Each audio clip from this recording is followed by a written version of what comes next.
Tá bom, vamos deixar a besteira pra lá. Davi era, claro, camisa 10. Ele chega naquele lugar e o clima era de medo. O povo de Israel, o exército do Deus vivo, estava tremendo de medo daquele fulano. O cara era grande. Cabeçudo. Cabeçudo. Por 40 dias o cara afrontando, blasfemando contra Deus e falando que só tem pipoqueiro. Isso aí, só mutuca. Como é que é o nome? Mutuca. Mutuca? É mutuca. Eu não conheço essas gíria bairrista, gíria daqui da área. O cara afrontando, e Davi foi levar uns queijinhos. Davi devia ser mineiro. Foi levar um queijinho pros irmãos. E chega lá, mas que clima é esse? O que está acontecendo? Na hora que ele chegou, o gigante estava afrontando. Ele fala, quem é esse incircunciso para afrontar os exércitos do Deus vivo? Quem é esse incircunciso? As palavras de Davi foram tão diferentes do clima do arraial, do exército de Israel, que essas palavras chegaram no rei Saul. O rei Saul manda chamar e fala, meu filho, você não pode ir com esse cara, porque ele é guerreiro desde a mocidade, tu você é tipo Zico antes do tratamento de bomba. Você é magrinho.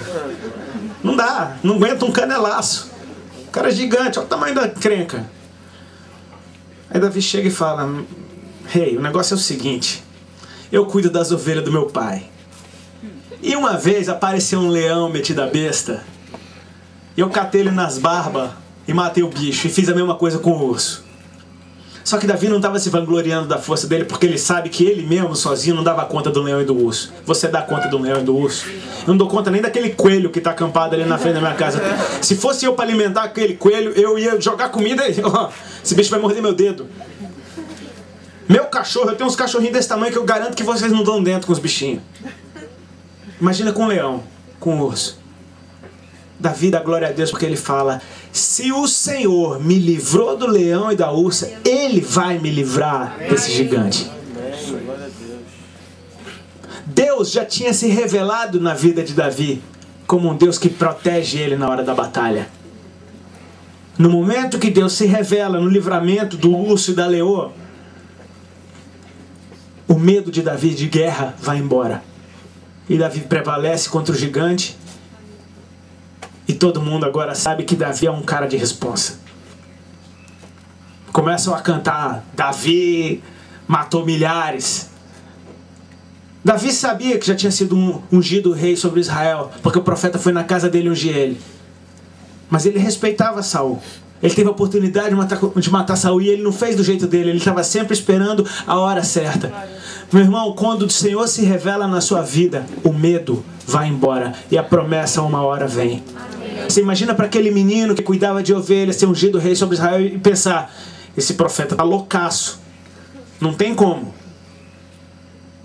Mas a história foi, e Davi foi um rei em Israel.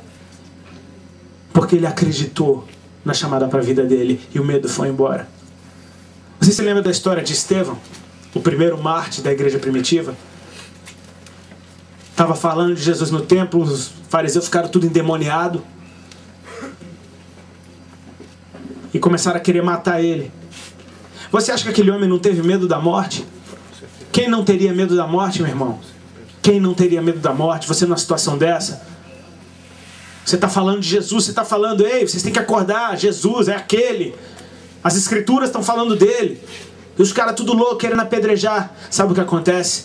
Deus se revela para ele. Ele vê o céu aberto, vê o Filho assentado à direita do Pai, vê os anjos, vê a glória de Deus. E as pessoas disseram que o rosto dele parecia de um anjo.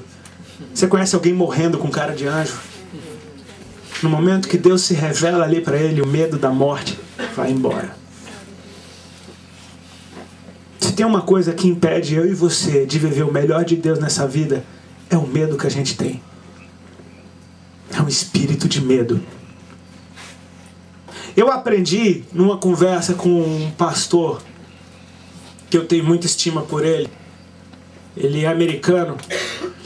E ele me contou uma experiência que ele teve num deserto, acho que na Colômbia, na Bolívia, um deserto de sal. E eles ficaram 3 dias perdidos no deserto.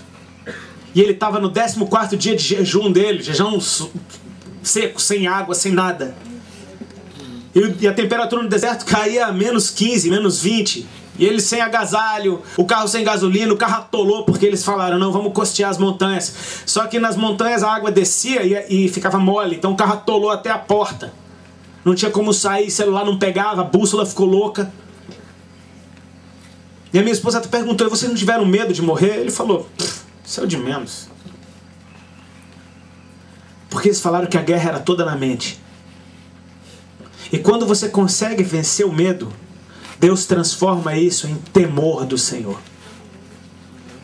Sabe como Deus chamou os profetas na Bíblia? Eu acho interessante ler sobre o chamado dos profetas.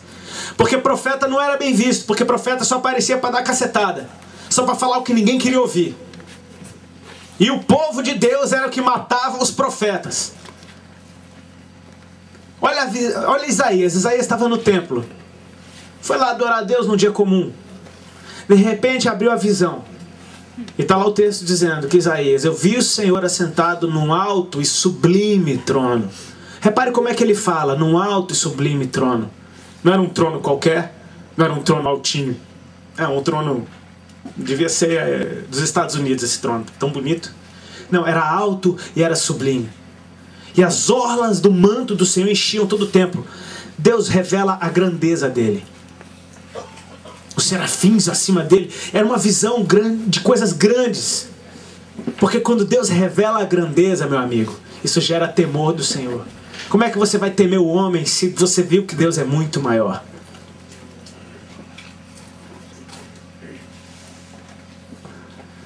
Olha para esse fim de semana. Enquanto a gente estava adorando aqui, eu fiquei imaginando chegar alguém de fora e falar, quem são esses loucos do mato?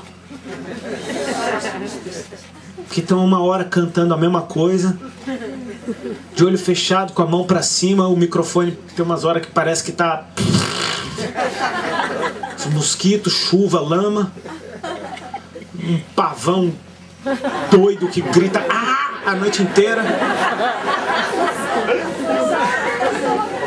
A diversão dos caras é pular numa corda de um lado, passar pro outro, berrando e vai mais 50 vezes e come. Glória a Deus, né?